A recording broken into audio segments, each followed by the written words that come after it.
오늘은 성령 강림후 넷째 주일이자 6.25 민족 화해 주일입니다. 그래서 거라사 광인의 회복기라는 제목으로 말씀 함께 나누겠습니다. 2023년 올해는 한국전쟁이 발발하고 정전협정이 체결된 지 70년을 맞는 해입니다. 한국전쟁은 현대 한국사에서 가장 서글픈 역사적 사건입니다. 해방 후 국가를 재건해야 했는데 이러한 막대한 중대한 과제가 있었지만 이 전쟁은 우리의 모든 노력을 후퇴시켰습니다. 전쟁 과정에서 100만 명이 넘는 인명이 살상되었습니다. 국가 기반 시설도 대부분 파괴되었습니다. 안타까운 사실은 아직도 이 전쟁의 상흔이 가시지 않고 여전히 우리 마음속에 남아있다라는 데 있습니다. 총뿌리를 내려놓은 지 70년이 지났지만 공산주의와 그리고 반공주의 이념이 한국인들의 이 정신 속에 아주 강렬하게 새겨져 있습니다. 그리고 서로를 갈라놓는 이념이 남북 갈등 물론 남남 갈등을 조장하면서 정치적 변동에 따라 적대감을 스스럼없이 내비치고 있습니다. 이는 평화와 화해를 추구한다는 기독교계도 마찬가지입니다. 한국전쟁이 가져다준 비극은 군인보다 민간인이 더 많이 인명피해가 있었다는 사실에 있습니다. 일부 통계에 따르면 남북한 군인 사망자는 약 44만 명이라고 합니다. 하지만 민간인 사망자는 65만 명입니다. 군인보다 민간인 사망자가 21만 명 더 많다고 합니다. 한국전쟁은 어찌 보면 이 남북전선에서 국내외 군인들이 벌인 대규모 국제전이었습니다. 하지만 군인 간 전쟁에만 그치지 않습니다. 말씀드린 것처럼 한반도 전역에서 민간인들 간 광적인 학살이 자행되는 아주 비참한 상황이 있었다는 것을 우리가 기억할 필요가 있습니다. 민간인 학살은 군이나 경찰 등 국가 권력이 지시해서 이루어진 경우도 있었을 것입니다. 하지만 민간인 학살, 특히 마을 주민들 간, 심지어는 친족들 간 학살이 펼쳐졌다는 이런 숨겨진 이야기도 존재합니다.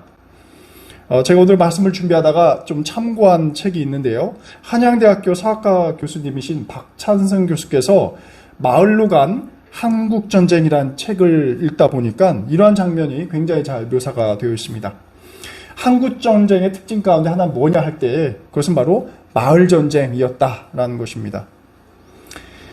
한 집안 형제자매가 이념의 눈이 멀어 좌우로 갈리고 또 서로 죽고 죽이는 아주 비참한 형극이 벌어진 것입니다. 피해자가 가해자가 되고 또 가해자가 피해자가 되는 굉장히 어려운 난해한 모순도 있었습니다. 어떤 점에서 사실 모두가 이념에 의한 또 피해자일지 모르겠습니다. 지역사회 마을 주민들도 좌우 이념으로 갈리면서 사실 많은 경우 그 이념이라는 것도 사실 제대로 알지도 못했을 것인데 그러한 어떤 환영에 의해서 서로를 적대시하고 자이든 타이든 이 살생에 관여해야 했습니다. 우익과 좌익 세력에 의한 이 민간인 학살, 같은 마을 사람들 간 이념과 잠재된 갈등이 이 대규모 살육을 일으킨 것입니다. 이러한 학살은 한국전쟁 시기에만 국한되지 않습니다. 전쟁이 중단된 지 70년이 지나 오늘까지도 유효합니다. 어쩌면 화해하기 충분한 시간일 수 있었겠습니다. 그리고 또 화해했어야 했습니다. 왜냐하면 아직 당사자들이 생존하고 계시기 때문입니다. 그러나 마을 지역 사람들은 서로 화해하기가 쉽지 않습니다. 적어도 주민에게는 전쟁에 대해서 일절 함구하는 것이 평화를 지키는 최소한의 방법인지 모르겠습니다. 화해하는 일이 마치 얽힌 실타래처럼 복잡해 사실상 불가능해 보이기까지 합니다. 오히려 되살아나는 공산주의, 반공주의 이념이 전쟁 이후 세대들에게도 환영처럼 살아나 그 화해를 방해하고 있습니다. 한국전쟁 당시 교회 역시 학살과 죽음의 공간이었다라는 것을 기억할 필요가 있습니다. 여러분과 이 시간 한 가지 사례를 나누고자 합니다.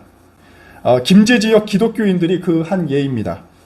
1950년 9월 28일 인천 상륙작전으로 북으로 후퇴를 준비하던 인민군과 좌익 세력이 김제에 있는 교회를 학살하기로 타겟으로 삼게 됩니다. 여기 있는 교회들, 만경교회, 대성교회, 금산교회, 대창교회 신도를 포함하여 약 최소 26명의 김제 기독교인들이 살해를 당하게 됩니다.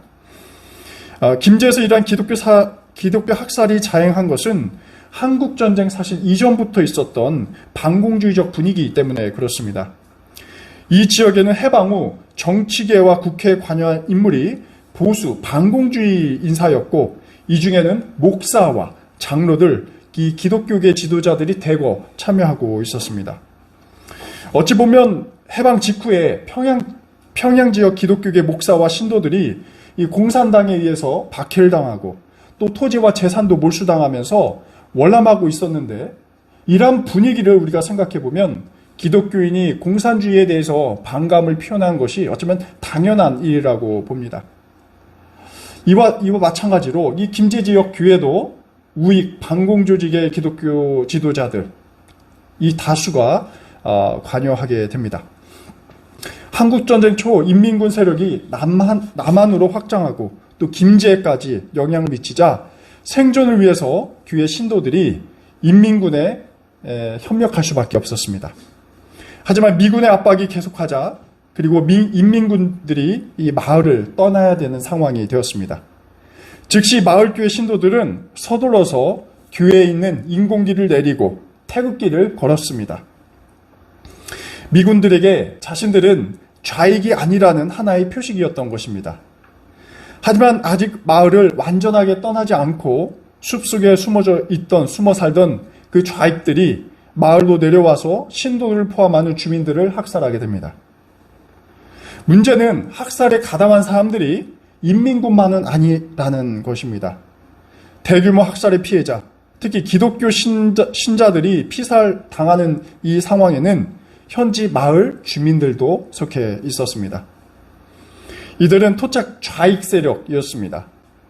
이렇게 본다면 기독교 신앙 때문에 죽기도 했지만, 중요한 것은 또 공산주의라는 어떤 가혹한 체험 속에서 이 좌익 세력을 배제한 기독교 지도자들에게 원한이 생긴 하나의 원한으로 인해서 발생한 살상이다라고도 볼 수 있습니다. 또 비참한 일은 교회 신도들 가운데서도 공산주의 세력에 동의하는 이러한 신도들도 이 학살에 직간접적으로 관여했다는 사실입니다. 한국전쟁이 우리에게 알려준 사실은 결국 이것입니다. 북과 남, 그리고 다양한 국제적인 군인들 사이의 거대한 전쟁만이 아니라 우리의 전쟁이었다. 결국은 나와 너의 전쟁이었다라는 사실. 또 기독교인들 간에 어찌 보면 전쟁이었다라는 것도 말해주고 있습니다. 만일 우리가 지난 70년 이전의 상황으로 돌아간다면 이러한 상황과 맞닥뜨릴 수도 있었을 것입니다. 이런 이념으로 인해서 일반 사회 공동체는 물론, 마을은 물론, 가족, 그리고 교회에 이르기까지 모든 부분이 초토화되었습니다. 이러한 군사적 폭력과 이념 갈등은 정전 70년을 맞는 우리에게도 함께 드러져 있습니다. 과연 우리는 우리 안에 도사리고 있는 이 전쟁의 상흔을 어떻게 회복해야 할까요? 아니, 민족 화해라는 것이, 또 공동체 화해라는 것이, 또 당사자들 사이의 화해와 회복이라는 것이 정말 가능한 것일까요? 안타깝게도 오늘 한국교회는 이 반공주의라는 이념에 의해서 압도당하고 있음을 목격하게 됩니다. 과연 이러한 이념을 극복하고 하나님 말씀을 통해서 하나님 나라 회복을 하고 또 그러한 이념을 초월해서 우리가 하나가 될 수 있을까요? 오늘 아침 우리는 마가복음 5장 1절 이하의 말씀 묵상했습니다. 이 말씀은 예수님께서 귀신을 축출하는 이야기입니다. 군대 귀신 들린 거라사 광인이 예수님을 만나서 회복하는 장면을 담고 있습니다. 이 이야기는 종종 예수님의 기적 이야기로도 이렇게 해석되고 있는데, 그렇다면 여기서 말하는 기적이 무엇일까? 우리가 생각해 볼 필요가 있습니다. 제가 보기에는 단순히 어떤 육체적 치유나 회복만을 의미하는 것이 아니라고 봅니다. 대신에 로마 군사 체제 속에서 살아가고 있는 이 소시민들의 억눌리고 왜곡된 영적 상태를 어떻게 회복해야 하는가, 이 주제가 굉장히 깊이 깔려져 있다고 봅니다. 오늘 이야기가 이루어지는 장소가 1절에 소개되고 있습니다. 그 지역은 바로 거라사 지역입니다. 이 거라사 지역은 유대인 지역이 아니라 당시 이방인 지역이었습니다. 거라사는 이 데가볼리라는 지역에 속한 아주 작은 마을이었습니다. 이미 이 지역은 주전 5세기 이후 5세기에 이 헬라화되었고 로마화된 그러한 지역이었고 이러한 관습과 전통이 남아져 있습니다. 예수께서 배를 타시고 이 지역으로 이동하셨습니다.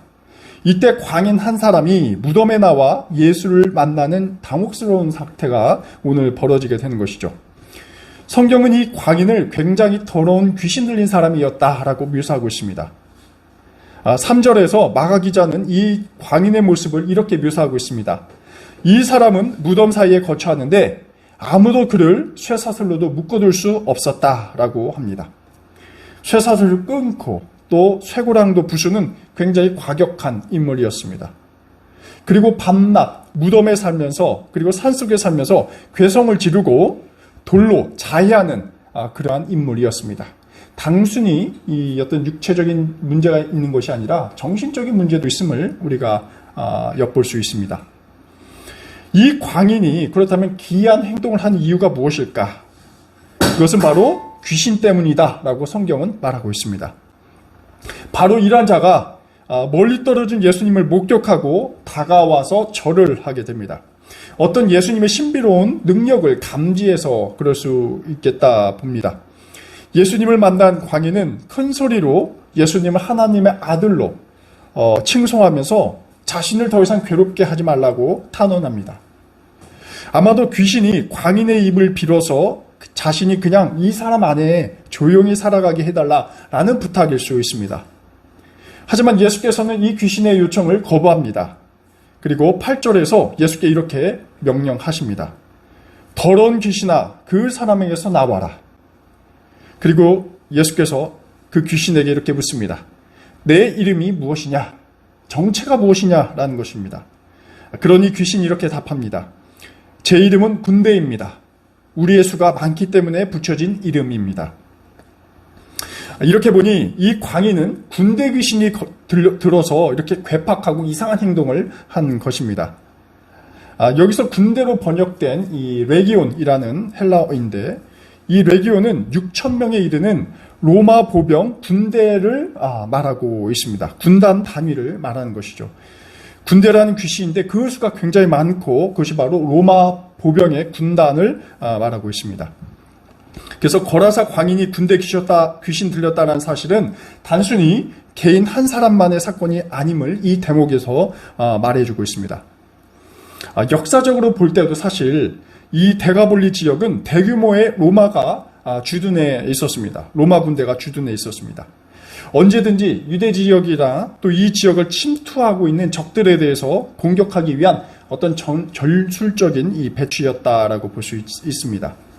그래서 성경은 이 거라사 이방인이 광이된 연유를 사실 밝히진 않지만 이 지역에 주둔하는 군대 폭력과 또 전투 문화 때문임을 암시하고 있습니다. 이러한 상황은 광인과 함께 대부분의 이 거라사 마을 지역 주민에게 심각한 정신적인 충격과 또 공포와 트라우마를 남겼을 것입니다. 이 데가볼리 지역을 둘러싼 전쟁 이야기를 한번 좀 더 나누고자 합니다. 기원전 63년경에 이 로마의 폼페이우스 장군이 유대인 땅을 정복을 했습니다. 특히 유대인들이 통치하던 요르단 동쪽에 헬레니즘 도시를 독립시켜서 로마 제국이 직접 통치하도록 했습니다. 이 사태로 지역 마을 원주민들이 당연히 어떻게 했습니까? 유대인과 마찰을 빚을 수밖에 없었습니다. 무엇보다도 유대인들이 이 마찰을 빚기까지는 그들을 이념이 있었는데 그것이 바로 유대 민족주의라는 것입니다. 이 유대인들만 우월하다, 하나님으로부터 구원을 받았다는 이 우월주의적인 이념이 그들을 강력히 사로잡고 있었습니다. 이 유대 민족주의가 로마는 물론 또 이방인과 적대적인 분위기를 더욱 고조시켰습니다. 우리가 복음서에서 볼 수 있는 것처럼 예수님 역시 이런 유대주의적인 어떤 뉘앙스에서 이방인들을 대면하는 그러한 장면들이 나오죠. 차별하고 때로는 제자들도 마찬가지였습니다. 이것이 사실 군사적인 문화도 함께 접목되어 있습니다.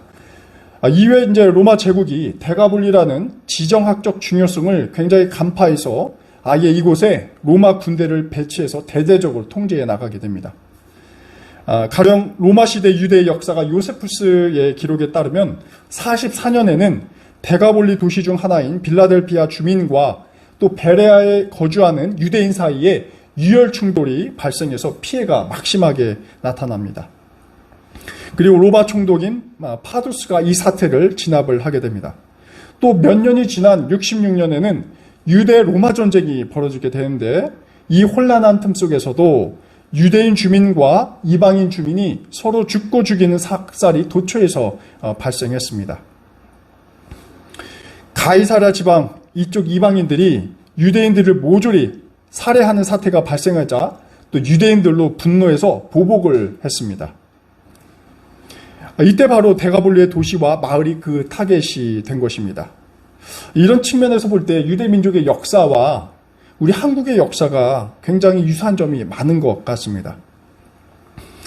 이러한 전쟁 상황은 어떻겠습니까? 이방인이든 유대인이든 심지어 로마인이든 모두에게 정신적인 공포와 극단적인 두려움을 증폭시킵니다. 언제라도 내가 죽임을 당하지 않을까라는 늘상 일상적인 공포와 두려움이 그 사람들을 짓누르고 있었고 그들의 영적인 부분을 아주 황폐화시키게 되는 것이죠. 단순히 육체적인 상처로만 남는 것이 아니라 치료할 수 없는 트라우마로 남게 됩니다. 이러한 마을 간 유대주의와 또 민족주의 이념은 갈등을 부추기고 항상 불안 상황을 조장하면서 주민들을 정신적으로 혼란케 합니다. 이 장면을 떠올리니까 소설 하나가 생각이 났습니다. 1959년에 이범선의 단편 소설인 오발탄이라는 소설입니다. 1961년 유연목 감독이 소설 바탕으로 해서 영화로도 제작을 했고 저는 이것을 대학교 때 이 흑백 영화인데 이것을 영화로 감상한 기억이 있습니다. 이 오발탄이라는 이 소설은 한국전쟁으로 야기된 그 충격과 공포가 국가 공동체뿐만 아니라 한 가정을 어떻게 파괴 나가는지를 굉장히 세밀하게 묘사하고 있습니다. 전쟁통의 월남에서 해방촌 판잣집에 사는 실향민 일가족의 아주 비참한 삶을 다루고 있습니다. 철호라는 주인공 가장이 등장합니다. 이 철호라는 가장은 가족을 먹여 살리고 또 부양해야 했지만 봉급만으로는 생계를 이어가기 어려운 그런 경제적인 비참한 상태를 대변하고 있습니다. 여동생 명숙도 있습니다. 이 명숙은 양공주로 몸을 팔아서 생활을 했고 또 동생 영호라는 사람은 현실을 비관하다가 은행 강도짓을 하고 경찰에 체포당하고 맙니다. 또 만삭 상태에 있던 철호의 아내는 영양실조에 걸리고 또 아기를 낳다가 죽게 됩니다. 또 철호의 노모 주목할 만합니다. 철호의 노모는 전쟁의 충격으로 정신이 나가 미치게 됩니다. 원래는 평안도 지주 출신이었는데 이 노모는 공산당에게 땅을 뺏기게 되면서 월남하게 됩니다. 하지만 그 정신 나간 와중에도 미친 와중에도 고향으로 돌아가고 싶어서 가자 늘 이 말만 반복하며 살아가고 있습니다. 전쟁이 가져다준 절망감, 방향상실, 좌절 이런 부정적 감정은 사람을 제정신으로 살지 못하게 합니다. 오늘 성경에 등장하는 거라사 광인 역시 이러한 역사적 상황을 대변하는 인물입니다. 거라사 광인 안에 살아가는 그 군대 귀신은 미쳐감의 원인을 제대로 반영하고 있습니다. 여러분, 이러한 상황 속에서 군대 귀신과 예수님의 만남은 무엇을 말하는 것일까요? 예수께서는 군대 귀신을 가만두고 볼 수 없었습니다.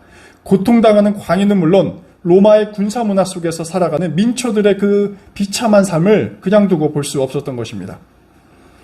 군대 귀신은 자신의 존재를 파멸할 예수 그리스도에게 아주 놀라서 오히려 그분께 자신을 그 지역에서 내쫓지 말라 간청합니다.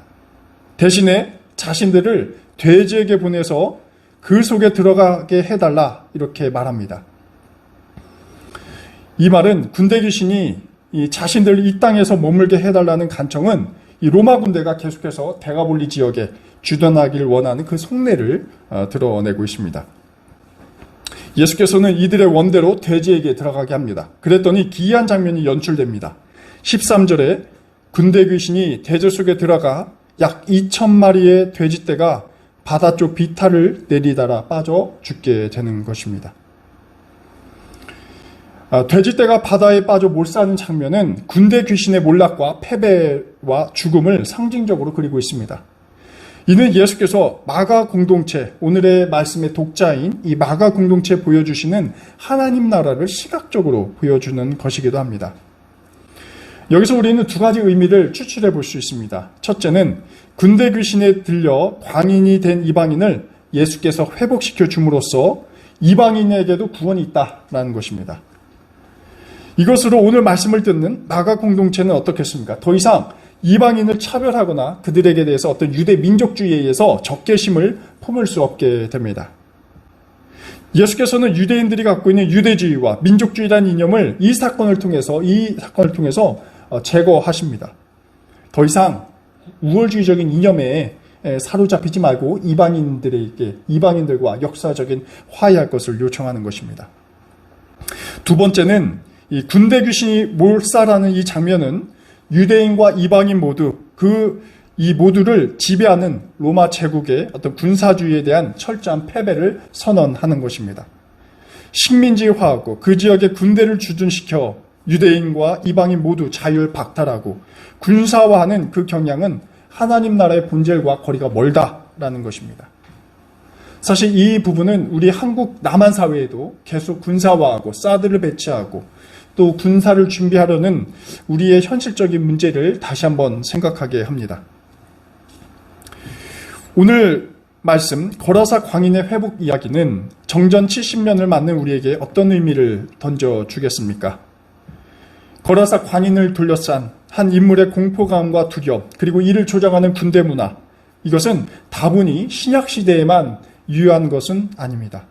분단 속에서 군사화된 상황이 있는 우리 한국인에게도 볼 수 있는 현상입니다.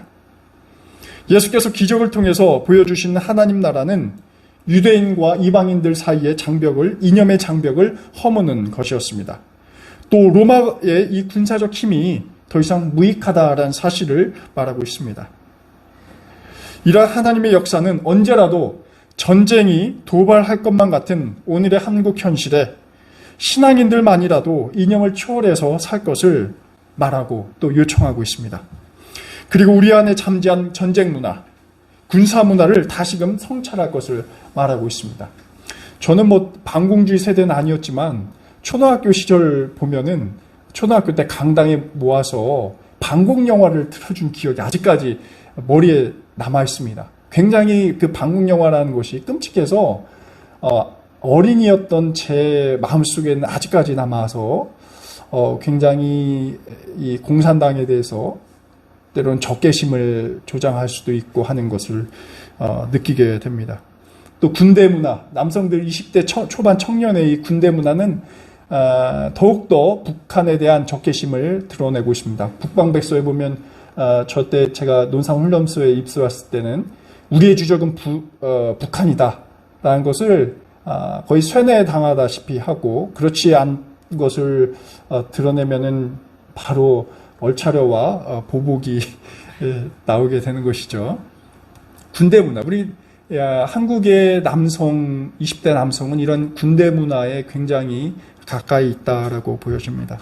물론 그것이 무조건 북한을 대적하는 것뿐만 아니라 우리가 사는 남한 사회를 지키기 위해서 불가피한 것이긴 하지만 이런 문화에 대해서 우리가 어떻게 좀 극복할 것인가 생각할 필요가 있습니다. 또 극단적인 북한에 대한 적대적인 그런 인식도 많이 있습니다. 반공, 승공, 멸공과 같은 그런 이념 속에서 적개심과 두려움의 양가 감정으로 억눌려 우리는 살아가고 있습니다. 과연 이러한 때 우리가 하나님 나라의 경계를 어떻게 확장시키고 나갈 것인지 우리가 진지하게 성찰할 필요가 있습니다. 오늘 6.25 민족 화해주의를 기념하면서 주님께서 한반도에 평화라는 선물을 주시기를 간절히 기원합니다. 또한 과거 전쟁으로 희생당하고 또 피해를 입은 모든 분들께 주님의 위로를 기원합니다. 또 이념을 극복하고 증오심을 내려놓고 한반도 평화와 일치를 위한 여정에 우리 교회와 그리고 특히 우리 낙산교회 우리 교우님들께서 함께 기도로 힘을 보태길 기원합니다. 기도하겠습니다. 주님, 한국전쟁 정전 70년을 맞고 있습니다. 하지만 남과 북은 무기를 강화하고 적대적인 분위기를 조장하고 있습니다. 저희가 염원하는 평화는 손에 잡히지 않고 저 멀리에 달아나고 있습니다. 주님, 이 땅의 평화를 허락하여 주옵소서. 전쟁으로부터의 두려움과 불안으로 인해 평화를 누리지 못하는 저희 한국인들의 마음을 주님께서 위로하여 주옵소서. 그리고 저희 그리스도인이 한반도 평화를 위해 헌신하고 기도하게 하옵소서. 예수 그리스도의 이름으로 기도드립니다. 아멘.